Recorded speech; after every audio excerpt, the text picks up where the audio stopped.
After its cancellation 6.5 years ago, Daredevil is back on the screens in Daredevil Born Again. Hi, my name's Zach, and we're going to talk about those first 2 episodes of Daredevil Born Again.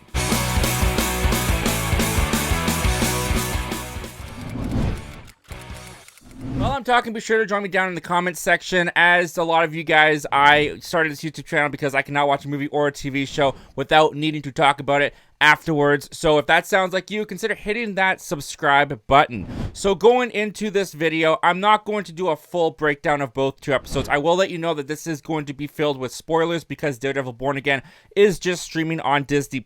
So if you haven't checked it out yet, you can go check it out. If you're a fan of the show, if you were excited for this, I'm sure you've already checked it out. So I don't really feel like there's any point in keeping this non-spoiler filled. So with that said, you can comment down below all the spoilers you want to spoil along with me. And I'm just going to break down kind of sections of what I enjoyed, what stood out to me in these 2 episodes. It's not going to be a full play-by-play of the entire show. So with that said, let me just start by saying general thoughts here that I really enjoyed these 2 episodes. I was late to the Daredevil party. I only watched the first 3 episodes of the Netflix show just a couple months back because originally Daredevil Born Again wasn't going to be attached to the Netflix show. In fact, the actors of Karen and Foggy weren't even attached to being in this show. They then decided that the show wasn't working. They decided to scrap everything that they had, and they went back and basically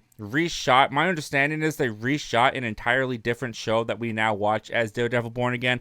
With that, came back Karen and Foggy into the scripts. And with that, let's start with Karen, Foggy, and that cold opener. So Foggy's dead. Yeah, so Foggy's dead, which before we get there, let me just backtrack a little bit to this cold opening. I thought this cold opening was actually very, very, very good because it did 2 things. It established that this was the same tone, this was going to be in the same line and in the same continuity of the Netflix Daredevil show, which they've brought back. Bullseye, Poindexter was in here coming back, going up against Daredevil right away. I liked that they reestablished the friend group of Matt, Foggy, and Karen, catching up with them, going back to Josie's. They made it feel like familiarity. It felt like we were back in the Netflix show. It felt like familiar territory, just hanging out with the people. And then in the same exact moment where they made you feel comfortable and back with the place where we're familiar with, they ripped that away. They detached us from it and showed us that this was not going to be Netflix's Daredevil. This was going to be Disney Plus Daredevil. Thus, they took away Foggy and they severed the relationship between Matt and Karen. And just talking about Foggy's death for a second here, because I'm a big fan of Foggy. I love the Foggy character. In fact, for me, in the Netflix show, Foggy was kind of the unsung hero. He was the MVP of that entire show. And when they announced that they were going to be bringing back the actors for Karen and Foggy, I was particularly excited to have Foggy come back. And then there was rumblings, there was fan theories all over the internet that Foggy might be killed off in this show. And I was really hoping that that wasn't going to happen, but it became very apparent that that was going to happen as soon as Foggy gets that phone call and there's some guy named Benny, he stashed him away. You see a fly on the wall, a paperclip goes through it in very bullseye fashion. You knew what was coming. I knew what was coming. The whole time I'm sitting there going, don't do it. Please don't do it. Please don't do it. And sure enough, they killed off Foggy. As a fan of the Foggy character, as a fan of Nelson and Murdock, I hated this. I really did. I felt bad for the actor in a lot of ways. Like, he wasn't a part of the show. Then you brought him back into the show just to kill off his character. Felt a little odd to me. But at the same time, I can see the brilliance in it because it is the one thing that kind of would make Matt snap. And it does make Matt snap. I mean, Foggy's the one who is always against Daredevil, is telling Matt that there's other ways. He doesn't have to do the Daredevil vigilante thing. He can take it up in court through the law. And throughout the entire season on Netflix, Matt never listened. And sure enough, it got Foggy killed, ultimately. And Matt actually, he doesn't. He lives. Poindexter lives. But Matt actually attempts to kill Poindexter, tosses him off that roof. He splats on the floor. I thought that entire thing was shocking and so profound and impactful for Matt Murdock's character in that moment. So by killing off the Foggy character and getting Matt to that place of darkness, of crossing his line, his no-kill rule, he crosses it because of what happened to Foggy, and out of his revengeful spirit, he tries to kill Poindexter. As a fan of the Foggy character, I absolutely hated that they killed him off. I hate it. For starting off this show where we find Matt, I actually thought that it was very impactful. Which does take us then to Matt Murdock's character, where we find Matt now. It's jumped 1 year after Foggy's death. He's not living in that apartment anymore. He's got a nice loft. He's working with a new partner, Kirsten, Murdock, and McDuffie, and he's got a new law firm going. They really worked to detach Matt from everything familiar from the Netflix show. They've isolated this character in a way that he really does feel like he's on his own. And we see a different side of Matt, which I liked in these first 2 episodes. Of course, when he's at Poindexter's court hearing and he's speaking on behalf of Foggy and talking about justice and how we'll never really get justice because Foggy ain't coming back. Karen comes in at the back of the courtroom. You find out after they go and have their talk, after Poindexter's been sent away to prison for life, which Poindexter's going to be back for sure. There was some moments in the trailer we saw more Poindexter is coming, so I'm very much looking forward to seeing where they go with the rest of Bullseye's character in this. But Karen and Matt, they step out, have a conversation. Karen's moved to San Francisco, and she's not talking to Matt. Matt didn't talk to her. They've totally severed the entire relationship between Karen, Foggy, and Matt to make Matt his own person on his own at the beginning of this show. And I do like that. I think that that's a really interesting place to take Matt, because in the original Netflix show, you know, Karen and Foggy were kind of Matt's moral compass. And in a lot of ways, they were the heart and soul of Matt Murdock. So by taking Karen out of the picture, by removing Foggy, you've taken the heart and soul away from Matt Murdock. And now he's just trying to do the right thing, by the law, be a lawyer. And he has totally detached himself, moved away from his Daredevil persona. He says that he's not that guy anymore. And of course, then you bring in Wilson Fisk into the picture, and things start to bubble up again in Matt Murdock. Moving on, let's talk about where we find Wilson Fisk and specifically Vanessa in this series, because I found this maybe the most fascinating parts of the entire first 2 episodes is where Wilson Fisk and Vanessa land, because for me, the Vanessa character in the original Netflix show, I didn't really understand the character. I liked that she brought a different side of Wilson Fisk out of that character with the love and admiration that he has for her. But I always just saw her as a prop for Wilson Fisk's character. She didn't really feel like she had a character of her own. She was just, hey, where you go, I go. You're a crime person who loves me. Awesome. I'm into your crime world. And the way that they incorporated Vanessa into Wilson Fisk's crime boss world in the original show, I always thought was a little jarring. I always thought was a little weird. What I found really interesting in these first 2 episodes is where they have Vanessa, because they take Wilson Fisk. Obviously, we saw him in Hawkeye, and we saw him in Echo, and we know that he's kind of been off doing some things on his own in the MCU. And now that this is firmly placed in the MCU, we learn that Vanessa hasn't heard from him in years. He just kind of left her and abandoned her, and in his absence, she has risen up as like the CEO of his crime boss industry, of his empire, which I thought was great for the Vanessa character. They actually gave her something to do. It actually gave her a character for what I feel the very first time. It was also kind of fun in here to see her negotiating deals between the Tracksuit Mafia. We're back again, and there was another gangster squad in that meeting as well. But then you got Wilson Fisk coming back in here. As soon as he steps into the room, you can feel it, man. He is the man. He is the kingpin. The kingpin is here. You don't mess with him. And those 2 rivaling gangs know it. And everyone just shuts up. The meeting ends. And immediately you get that Vanessa and Kingpin, they're estranged. They haven't been together for some time now. Vanessa's hurt, and Wilson Fisk is trying to make it up to her. And he reveals that he is going to run for mayor. And with that, Matt Murdock and Wilson Fisk's paths cross once again when Matt Murdock catches wind that Wilson Fisk is indeed running for mayor, which led to that really great coffee house scene between Wilson Fisk and Matt Murdock, where they sit down and they chat like gentlemen, where Wilson Fisk is like, hey, you know what? I heard you hung up the vigilante lifestyle. Why is that? And Matt Murdock's a line was crossed. Foggy was killed. And I hear that you're trying to go straight, and I don't know if I believe you. Kind of a psychological game going on between the two, trying to convince one another that they are both changed men. And that's something I liked about this as well in these first 2 episodes that they set up, is the parallel paths that both Matt Murdock and Wilson Fisk are both on, because in their own ways, they are moving away from their supervillain, superhero personas. They're trying to walk a straight path. Matt Murdock no longer being a vigilante, no longer going out beating up people as Daredevil. Wilson Fisk trying to convince Matt Murdock he's no longer the kingpin, he's no longer that crime boss. He is trying to lead the straight arrow life of being mayor of New York. And you never really get the sense that Matt believes him, but Matt just kind of leaves it at, you know what? I believe in grace. I believe in retribution.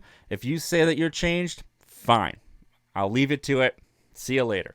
And then you get into the election of Wilson Fisk as mayor. And they might have hit the head a little bit on the nail on the head a little bit too hard with the Trump allegories. And like, it was so clear that they were doing a lot of references and a lot of borrowing from the Donald Trump presidency, and some of the things that Trump has said were kind of echoed in Wilson Fisk's mayor election and campaign. And I that doesn't really bother me, but it stood out to me. It was very apparent. The whole Wilson Fisk, he can fix it. A convicted felon is going to be mayor. No way. Like, there was a lot of stuff in there that you could just tell. It was like, okay, this is a Trump allegory in a way, which it worked. I'm not going to say it didn't work, but it stuck out to me like a sore thumb.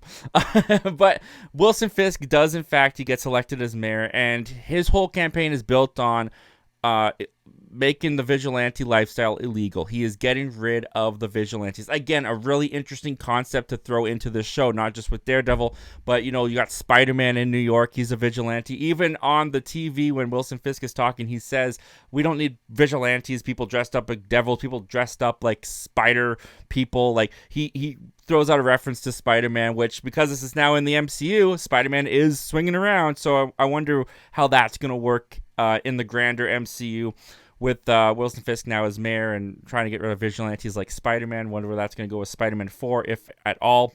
But regardless of that, Wilson Fisk has become mayor. And that kind of ends us at episode 1. Episode 1 was very much just a setup of reestablishing these characters. Where are they at? What are their objectives this season? Where are we going this season with their character journeys? And I thought it was set up very well. It was great to get reintroduced to Matt Murdock, to Wilson Fisk in this way. And then that brings us up into episode 2, which we'll kick off talking about White Tiger, because a lot of this episode introduced and dealt with a new character, White Tiger, where his name's Hector. He's a vigilante as well, and the episode kind of starts off with these two guys. They're beating up this one guy in the subway station. You see Hector come down. He's like, hey, stop picking on that dude. They're like, mind your business. Eventually, he gets into a big fight in the subway station. The guy takes off. The guy who's trying to save takes off. He's fighting all these other guys, and eventually he tosses one of them, or you think he tosses one of them, in front of a train. Turns out that guy and this other guy was a cop. So now Hector, he's arrested. He's seen as a cop killer, and the police are out to get this guy. They want to give him more than life in prison. They want to take him out personally. And Matt Murdock catches wind of this. He's at the precinct. He overhears some cops beating up on this guy in an interrogation room. He walks in there, and this was probably my favorite moment of the 2 episodes, because this harkened back to what I loved about Daredevil Season 1, where Matt Murdock, using his powers, his heightened senses, to work as a lawyer, to work for those who are innocent, but they don't seem like they could ever be innocent. And here's this guy out, hey man, I didn't know they were cops. They're saying that I just attacked them unprovoked, but they were beating on this other guy, and he tripped and fell in front of the subway. And Matt Murdock knows that he's telling the truth. So he also knows that there's a piece of information missing there. So he decides to take him on as his client, which, again, I love this in season 1. I loved when Matt Murdock was sticking up for the people that just couldn't have a voice, were innocent, but their stories were just so outlandish that no one ever believed them, because Matt Murdock can hear the hearts and know who's telling the truth and who's not. I love that they reincorporated that into this episode, made it feel exactly like season 1. And so he's working with his new partner, Kirsten, and I think he's a DA, Cherry, who's actually saw Matt Murdock take his Daredevil mask off at the beginning of episode 1 after he killed or tried to kill Poindexter. So they're trying to help this guy Hector out, and eventually Matt Murdock sends this guy to his house to dig up some dirt to see what exactly is missing from this guy's story. And they find the white tiger outfit, the vigilante outfit of his. And the first court hearing that they do does not go well, with Matt Murdock preparing to get this guy bail, and the defense is just like, cop killer, and judge is like, yep, cop killer, no bail at all. So that put Matt Murdock in a bind, and I loved when they found the white tiger outfit when he's talking to the judge, and he's like, hey, you know what? We cannot tell the jury that this guy was a vigilante. That's going to be a bias against him in the jury's eyes. And he wasn't wearing his magical medallion. So you know what? He wasn't even being a vigilante at the time. So it doesn't count. Which I don't know legally if that's actually how it works or not, but I bought into it. I thought it was funny when the judge was like, yeah, okay, that's fine. We don't need to submit this to the court. No one's going to know that he's a vigilante. And I thought that was really good and just kind of like classic Daredevil stuff, which was awesome.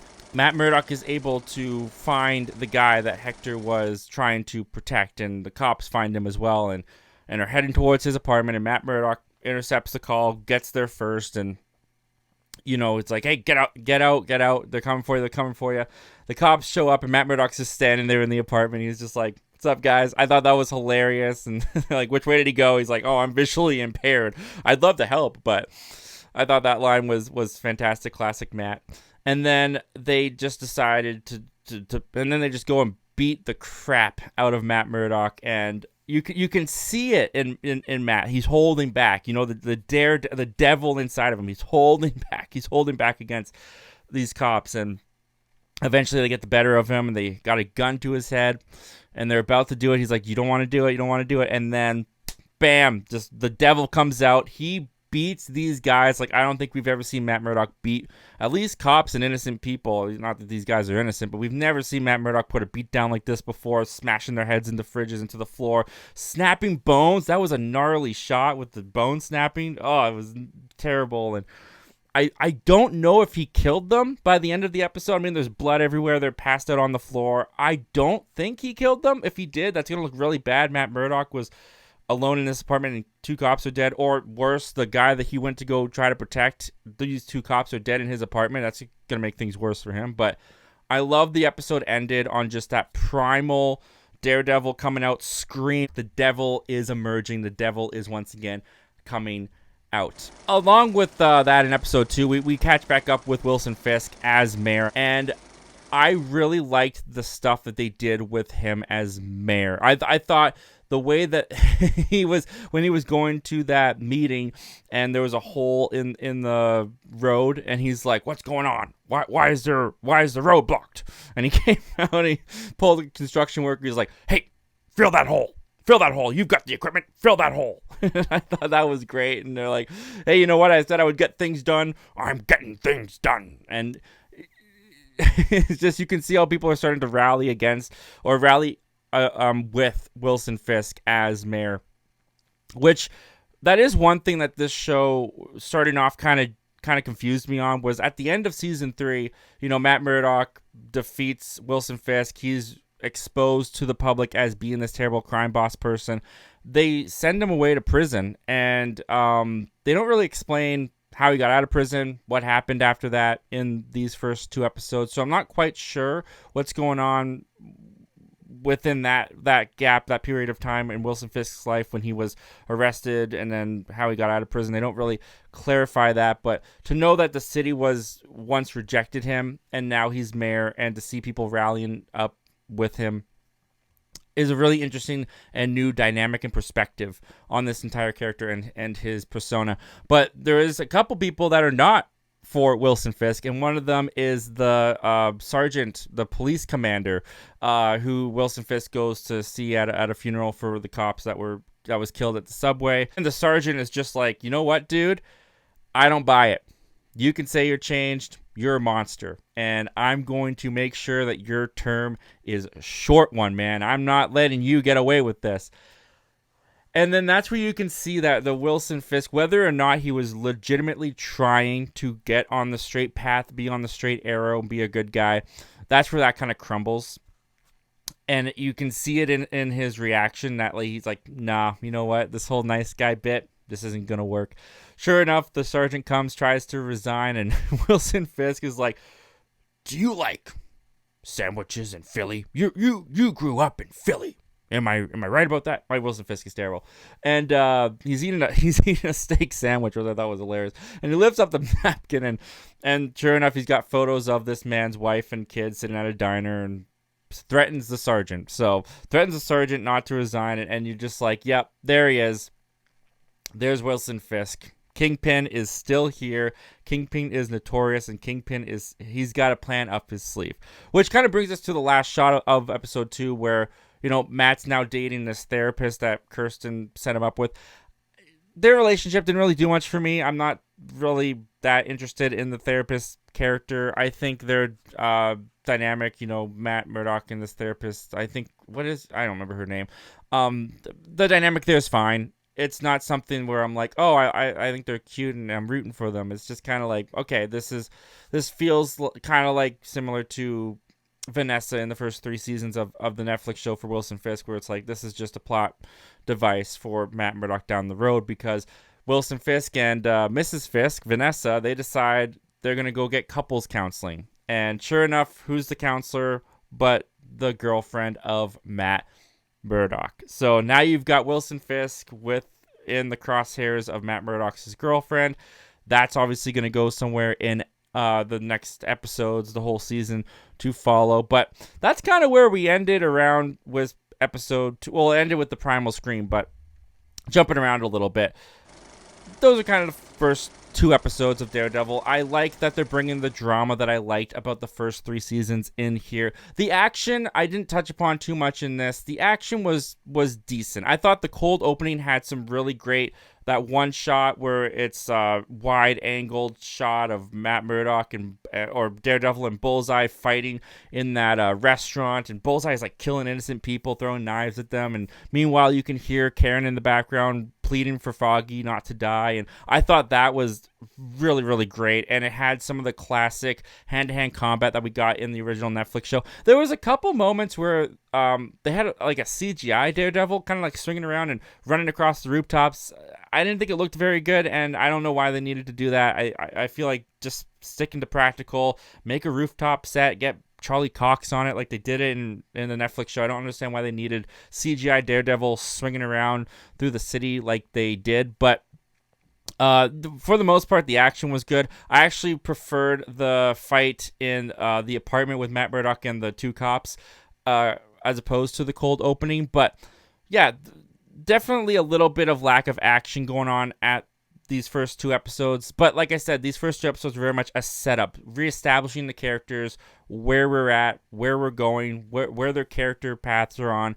And I love the way they parallel very well, where Wilson Fisk is trying to move from his past, Matt Murdock's trying to move away from his past, and through these 2 episodes, they both end up coming back to those paths. Matt Murdock is very much letting that devil back out, and Wilson Fisk is very much letting that Kingpin back out. So, as far as these first 2 episodes go, solid recommend from me. It didn't quite live up to expectations, I would say, but my expectations were very, very high. But these were very good episodes. Daredevil's definitely back. I'm so excited to watch the rest of the season. Depending on what you guys think of this video, what you guys think, maybe I'll do weekly reviews for each episode. You can let me know down below if that's something you're interested in. But as far as these 2 episodes go, I was very satisfied with them. What did you guys think of the first 2 episodes of Daredevil Born Again? Did they live up to your hype? Did they disappoint you? Comment down below. Let me know all your thoughts and opinions. And as mentioned, I recently just watched the Netflix show. I actually did a ranking of it not too long ago. You can check that up right up there, or you can check out my most uploaded video right down there. As always, guys, thank you so much for watching and hearing me out. Don't just watch movies and TV, talk movies and TV. I'll see you guys next time. Take care.